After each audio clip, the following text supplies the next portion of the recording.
مكتب تنفيذ الزاوية الحمراء يعتبر مكتب لسه حديث.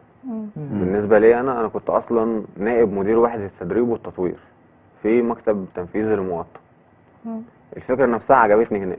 هم بقى كمجلس بيعمل ايه؟ عملوا قوافل طبية للأهالي مجانية. ممتاز. تمام، فده خدمة علاجية.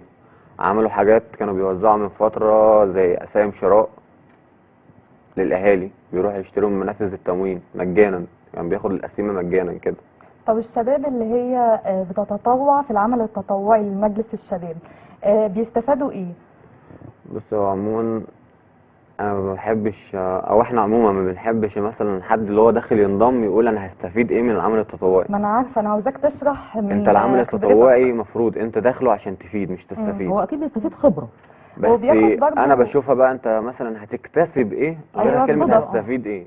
هتستفيد انت داخل عايز يعني خليها بالعاميه، انت عايز مصلحه. ما هي احنا لا، اتفقنا في انما بدايه الحلقه. هتكتسب ايه؟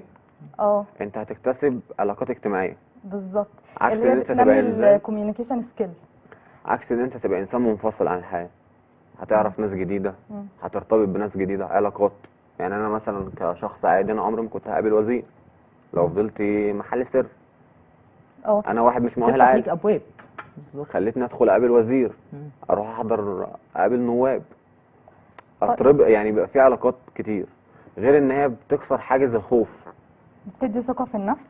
تديك. وكفايه برضو من ناحيه تانية انت بتشوف سعاده حد كبير، طفل. كل دي حاجه تانية خالص، فيها سعاده شخصيه. من وجهه نظري برضو ان هي غير ان هي بتأهلك لسوق العمل بره، وان انت تطور علاقتك ده من بالناس. خلال بقى ان الدراسه هي والتدريب. بتثقف فئة معينة من الناس، بحيث ان هي برضو مش قادرة توصل لمجلس الوزراء زي ما انت بتقول. فبتخلي صوتهم يوصل للناس اللي هي شغالة في مجالس الدولة اكتر من كده. ودي حقيقه. يعني انا مثلا ما كانش ليا في الاول ان انا اروح حي واعرض افكاري عليه، اروح اسم واعرض افكاري على مشاكل في المنطقه. انما انا حاليا دلوقتي من حي الزاويه الحمراء مثلا، لما رحت طبعا قابلت رئيس الحي وعرضت عليه فكره مجلس الشباب المصري. اعجب بيها جدا ان شاب جاي له وبيقول له احنا مجموعه من الشباب بنعمل شيء في المنطقه. بالعكس، كان مرحب جدا وقال احنا في سوق حضاري جديد بيتعمل، في عدد كبير من المحلات، هات شباب خليهم ينزلوا، وفي الاول الحي والمحافظه هتدعمهم في ده.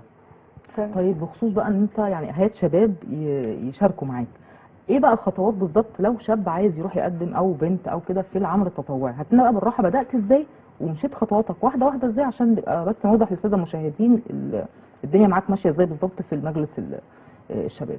تمام. انا بدايتي في العمل التطوعي اساسا كنت منضم ليها، كنت بدور على حاجه اعمل فيها، يعني زي ما واحد مثلا عنده وقت اضافي فبيحاول يفيد بيه الناس. هل انت ليك عمل خاص بيك غير يعني التطوع؟ عندي عمل حر خارجي بتقدر ليا توفق ما بينهم؟ في التسويق الالكتروني وكده.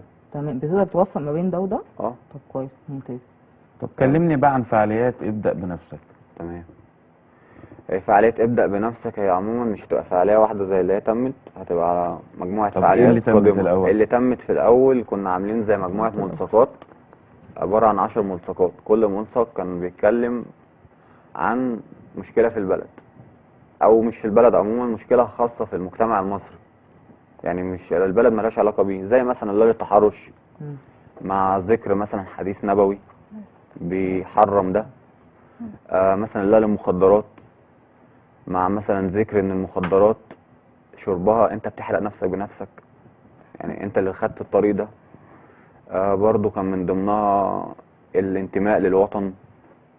يعني انت بتتكلم في تقييم تعليم القيم. كان كلها عبارة عن حكم وقيم طبعا لأدباء أو أنبياء أو رسل. كلها كنا زيادة بتتلزم الوعي بشكل عام.